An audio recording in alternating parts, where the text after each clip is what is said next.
നമസ്കാരം. അറ്റ്ലാന്റിക് മഹാസമുദ്രത്തിൽ തിങ്ങി നിറഞ്ഞ അറ്റ്ലാന്റിക് സമുദ്രത്തിൽ അഭയാർത്ഥികളെ കൊണ്ട് തിങ്ങി നിറഞ്ഞ ഒരു ബോട്ടിൽ ഒരു കുഞ്ഞ് ജനിച്ചതിൻ്റെ വാർത്തയും ചിത്രങ്ങളുമൊക്കെ തന്നെ ഇപ്പോൾ സമൂഹ മാധ്യമങ്ങളിൽ വൈറലാവുകയാണ്. ഇവർ സ്പെയിനിലേക്കാണ് യാത്ര ചെയ്തത്.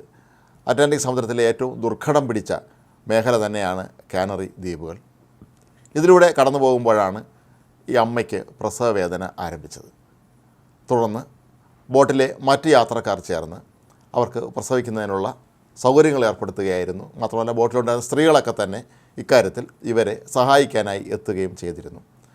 ഏതായാലും ഈ ബോട്ടിൽ ഒരു പൂർണ്ണ ഗർഭിണിയായ സ്ത്രീ ഉണ്ടെന്നും അവർ ഏത് നിമിഷം വേണമെങ്കിലും പ്രസവിക്കാം എന്നുള്ള ഒരു സന്ദേശം ഈ ബോട്ടിലെ യാത്രക്കാരാരോ സമീപ പ്രദേശങ്ങളിലേക്ക് അയച്ചിരുന്നു.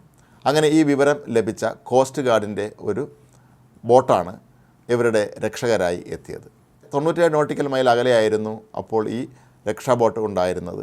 എങ്കിലും 5 മണിക്കൂറോളം സമയമെടുത്തു അവർ ഈ ബോട്ടിന് സമീപത്താൻ.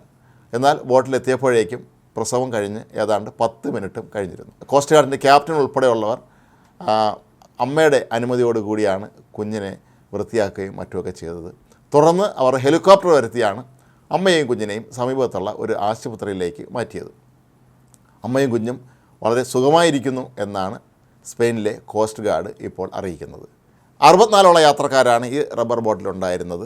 ഇതിൽ 4 കുട്ടികൾ ഉൾപ്പെടുന്നു. ബോട്ടിലുണ്ടായിരുന്ന സ്ത്രീകൾ അമ്മയുടെ സഹായത്തിനായി എത്തുകയായിരുന്നു. പ്രസവ ശുശ്രൂഷയൊക്കെ അവർ തന്നെയായിരുന്നു അപ്പോൾ എടുക്കുകയും ചെയ്തിരുന്നത്. ഏതായാലും ഈ ഒരു വാർത്ത സ്പെയിനിലെ കോസ്റ്റ് ഗാർഡ് തന്നെയാണ് സമൂഹ മാധ്യമങ്ങളിൽ പോസ്റ്റ് ചെയ്തിട്ടുള്ളത്.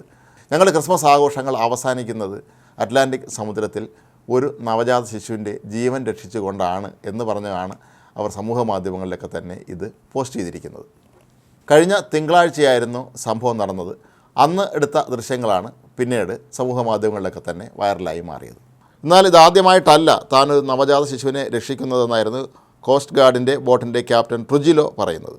2020 സൽവമാർ മിസൈൽ എന്ന ബോട്ടിൽ താൻ ജോലി ചെയ്തിരുന്ന സമയത്ത് ഇത്തരത്തിൽ ഒരു നവജാത ശിശുവിനെ താൻ രക്ഷിച്ചിട്ടുണ്ട് എന്നാണ് അദ്ദേഹം പറയുന്നത്. മാത്രമല്ല അന്ന് ആ പ്രസവത്തിന് നേരിട്ട് അദ്ദേഹം നേതൃത്വം നൽകുകയായിരുന്നു. കുഞ്ഞിൻ്റെ പൊക്കിൾക്കൊടി മുറിച്ചതൊക്കെ തന്നെ താനായിരുന്നു എന്നാണ് ഇപ്പോൾ ട്രുജിലോ ഏറെ സന്തോഷത്തോടുകൂടി പറയുന്നത്. തൻ്റെ ഔദ്യോഗിക ജീവിതത്തിലെ ഒരിക്കലും മറക്കാൻ പറ്റാത്ത ഒരു അനുഭവമായിരുന്നു ഇത് എന്നാണ് ട്രുജിലോ സമൂഹ മാധ്യമങ്ങളിൽ കുറിക്കുന്നത്.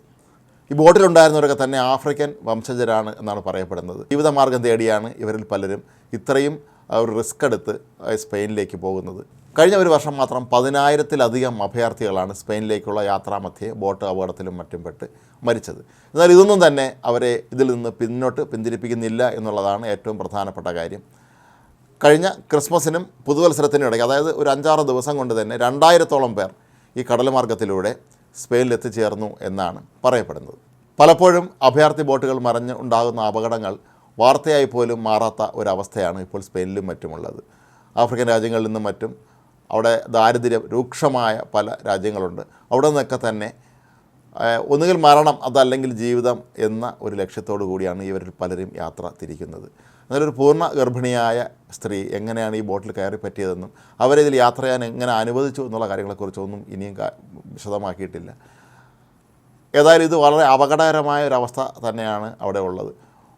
കൂറ്റൻ തിരമാലകളും കൊടുങ്കാറ്റുമൊക്കെയുള്ള മേഖല തന്നെയാണ് ഈ അറ്റ്ലാന്റിക് സമുദ്രത്തിലെ പല ഭാഗങ്ങളും. അവിടെ ബോട്ടുകൾ നിരന്തരമായി അപകടത്തിൽപ്പെട്ട് മറിയുകയും നിരവധി അഭയാർത്ഥികൾ കൊല്ലപ്പെടുകയും ചെയ്യുന്നത് ഒരു സാധാരണ സംഭവമായി മാറിയിരിക്കുകയാണ്. അതിനിടയിലാണ് ഇപ്പോൾ ഇങ്ങനെയുള്ള ഒരു കുഞ്ഞിൻ്റെ ജനനം വലിയൊരു വാർത്തയായി മാറുന്നത്. നിരവധി പേർ മരിച്ച ഒരു സ്ഥലത്താണ് ഒരു കുഞ്ഞ് ജനിച്ചിരിക്കുന്നത് എന്നുള്ളത് തന്നെയാണ് ഇതിൻ്റെ പ്രാധാന്യവും.